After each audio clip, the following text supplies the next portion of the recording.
Alright, so we're getting to work here on the W923 to 68 Kenworth.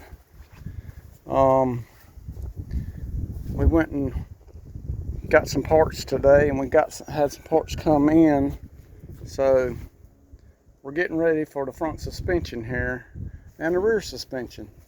So basically what we got is we got in these airbags. Got these airbags in, so there's 4 of them for the rear.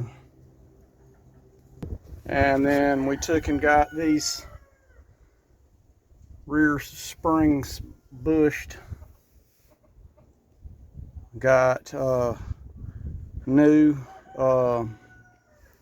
torque arms. That's what they call these. They can't replace the bushings in these because of this rolled lip right here, so I bought new ones. I've got 8 new U-bolts for the back. I got 4 U-bolts for the front, and that'll get us on that end. We got 2 2-degree shims for the front axle. We got shackles, and then we got 2 new center pins, because what we're gonna have to do, so what we're gonna have to do is we'll take this shock mount here, we'll take this one off the passenger side, flip it over and put it on the driver's side, and then we'll take the one off the driver's side, flip it over and put it on the passenger side. That way it'll mount the shock above the spring, because we're going to take this 2-inch block out of here. If we drop this thing 2 inches, the shock's going to be in the steering linkage, and that's not going to work. So what we'll do is we'll flip these shock mounts side to side and on top, and then we'll have room for the steering linkage. We'll drop that block out, and that'll drop us about 2 inches directly, and then we'll gain the rest with the airbag mounts or whatever. We'll have to relocate the top of the shock once we get everything set up. So what I'll do is I'll drop this axle out, and then I'll take these shock mounts off.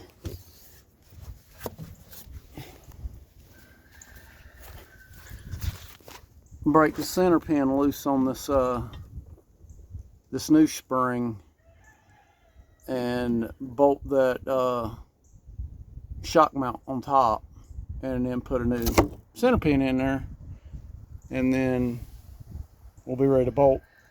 We'll go ahead and bolt the springs to the axle, and that way we can kind of use it to steer the axle up underneath the truck. So that's what we'll do. And then we'll also take this rear mount loose, and we'll have to relocate it back 5.5 inches. But in order to do that, we'll have to slide this cab back to gain the 5.5 inches, because it's going to be, this cab mount's right in the way where that spring perch needs to mount. So we'll have to do some finagling here to make that work. And of course we'll have to, in order to move the cab back, we've got to move the sleeper back. So we got some finagling to do here. So we'll get it going on, and then we'll start, I guess, on the rear here. We'll pull this 5th wheel slide off, and then start disassembling this rear suspension. So it ought to come apart fairly quickly. So it's order operation and all that stuff, and I don't know exactly how we're going to work it out, but we will work it out. I got a half a mind. I just got this wonderful idea that if I take and put this sleeper on rollers, I can roll it back, I think. Let's see where the... Oh, there's a support right in the middle, and I could probably put another support under there and make that work that way. I've seen people take PVC pipe, like 4-inch pipe or whatever, 6-inch something, and use it to roll heavy stuff on. And I just thought of that. That might be the way we can move the sleeper back without having to get something over here to pick it up. Because we can't get it to the gantry crane yet because this front axle's locked up. And there's not enough room to pull the Peterbilt under the gantry crane and then go like that. So we'll have to, we're going to get creative here, but we'll figure it out. That's not a huge big deal. So yeah, I think that's what we'll do. So we're just gonna get started. I wanted to go over something real quick. One of you guys, and it's pardon me for not remembering, but I do read all the comments, but I don't remember the name of the guy that made the comment. But he asked, you know, he knew I was going through a lot of work cutting these hook bolts and transferring all the suspension over to this frame. And he asked me why I didn't just take the cabin sleeper off of this Freightliner and then put the 68 Kenworth on it. Well, there's several reasons, and one of them is I don't have a way to lift that thing off right now. The other one is this Kenworth front suspension, the front of the frame.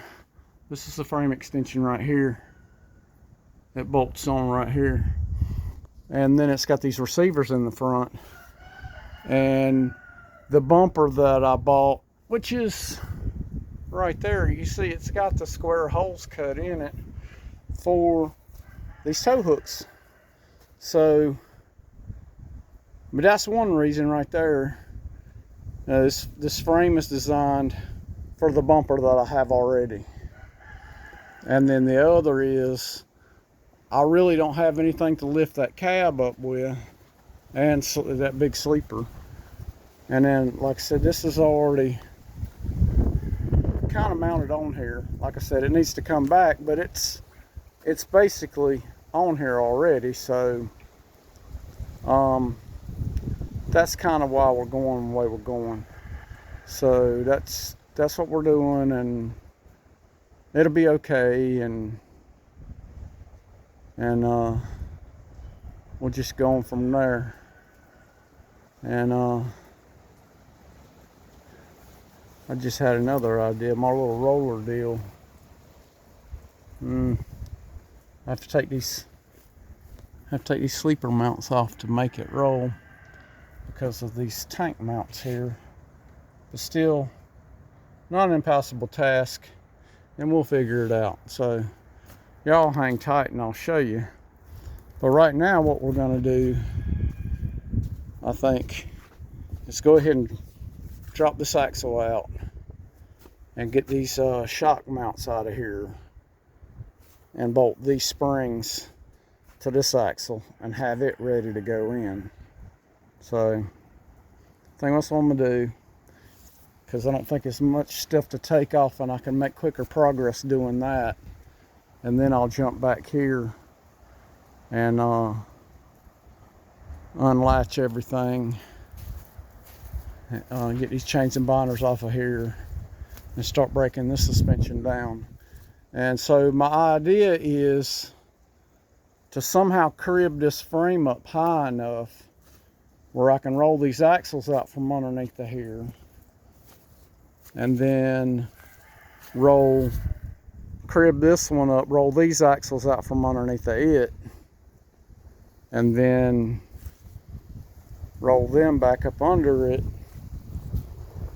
and then roll these axles under there somehow or another. So y'all stay tuned, and I'm gonna show you some engineering feats. So thank you.